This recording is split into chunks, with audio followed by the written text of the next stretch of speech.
Good morning, my PGs, and we are again back with another topic, that is maternal death audit. Now, what is audit? How do we define audit? Audit is defined as the systematic analysis of the quality of medical care. And objective, what is the objective of audit? Is to improve the existing clinical care.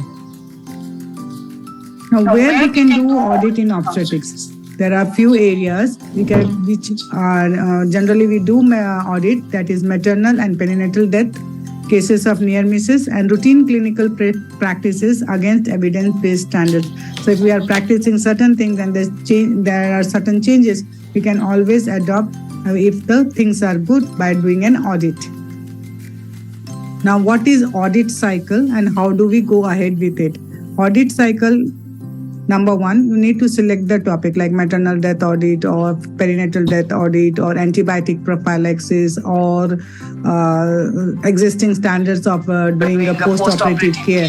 So selection of a topic is very much important, and when you select the topic, now you need to agree to the standards of the best practice. Now, what is the best practice available in that topic need to be done, and then you need to collect the data. And once you collect the data, you need to analyze the data. What is your data against the gold standard which should be done?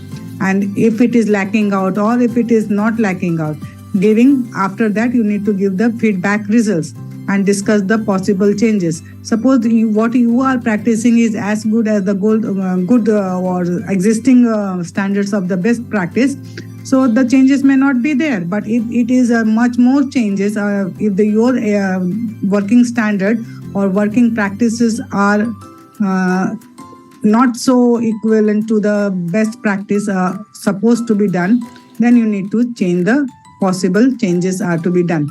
And then you need to implement those changes. So suppose you want to do antibiotic prophylaxis. Okay, now we give 5 days or 1 day or 2 days or 1 dose or multiple doses. So all of the department or all of the service providers should agree, okay, this is, now we are going to go ahead with that. Now suppose you want to give 5 days versus prophylactic antibiotic in C-section. Now what would you like to do is now start with 1 dose, and then you compare that data with the other one.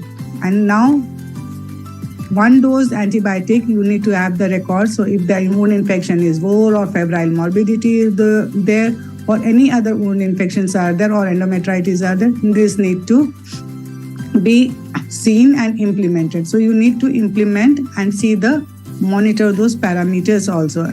Now you need to give some time, allow time for changes to embed before you. Suppose you say, okay, this is 6 months, we will give a single dose antibiotic in C-section, and then we will collect then this data will be collected and compared with the earlier data. So that time frame should be also there. Now collecting a second set of data, because now you will collect another data and that you will compare with the previous data.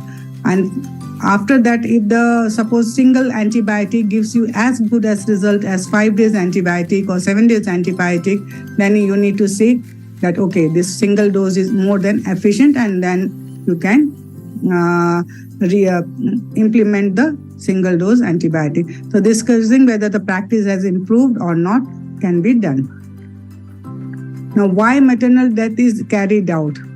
And this whole topic, actually, I put it as a maternal death audit because we do a lot of audits, like a perinatal also, maternal also, on other existing standard practices. But just we'll focus this topic on maternal death audit. It's not possible to do all. And this maternal death audit helps to understand the determinants of maternal. So why did the death occur? Is it due to avoidable factors or unavoidable factors or lacking factors, lacking of the facilities or the delays?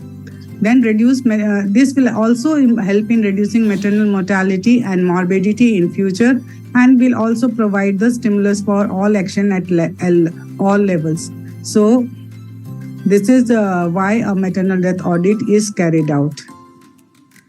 Now, steps of maternal death audit. First, you need to identify the maternal deaths. Then you need to collect the data and do an interview, then analysis of findings, recommendations and action should be given to the committee, and then after that, what recommendation has been implemented or not has to be again looked into. Now, steps of maternal death audit. First, you have to identify the maternal deaths and notification. In a community where deaths of women between the 12 to 55 years in the community must be identified and notified to the respective health facilities by female health volunteers.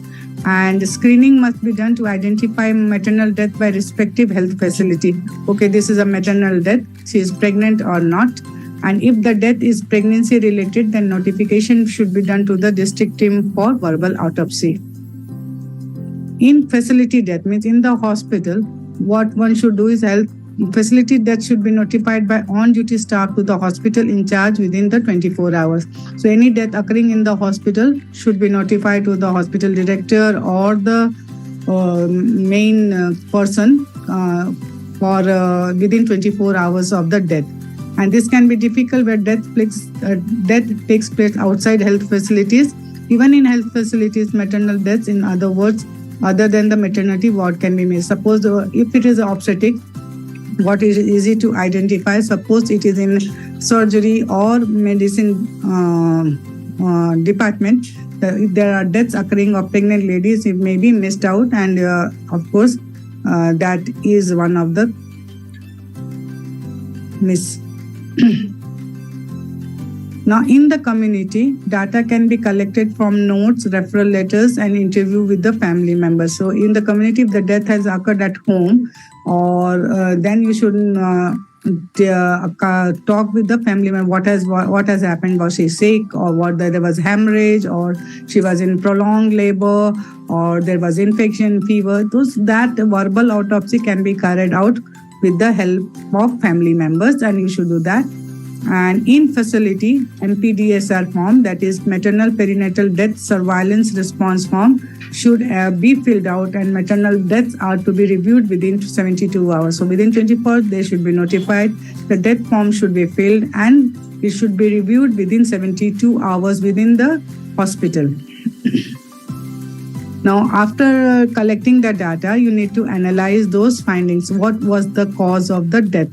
Was it avoidable, unavoidable? If it was avoidable, what are the things that could have been avoided? Was it delay? Was the blood transfusion, or the antibiotics, or the OT facilities, or the consultants needed? So those things are to be analyzed, and if it could have been prevented, those recommendations need to be done. So recommendations are made to implement changes that will prevent the occurrence of similar deaths in the future. The action plan, which cannot be implemented from the hospital and community level, should be implemented in coordination with Family Health Division and Department of Health Services. So whatever suppose in a case of maternal death, there is a death due to lift failure because the lift didn't work, or the patient did not receive the blood transfusion. So what are the recommendations? So that one should be observing lift should be working, or the blood transfusion facility was not there, blood products were not there because it was bleeding out.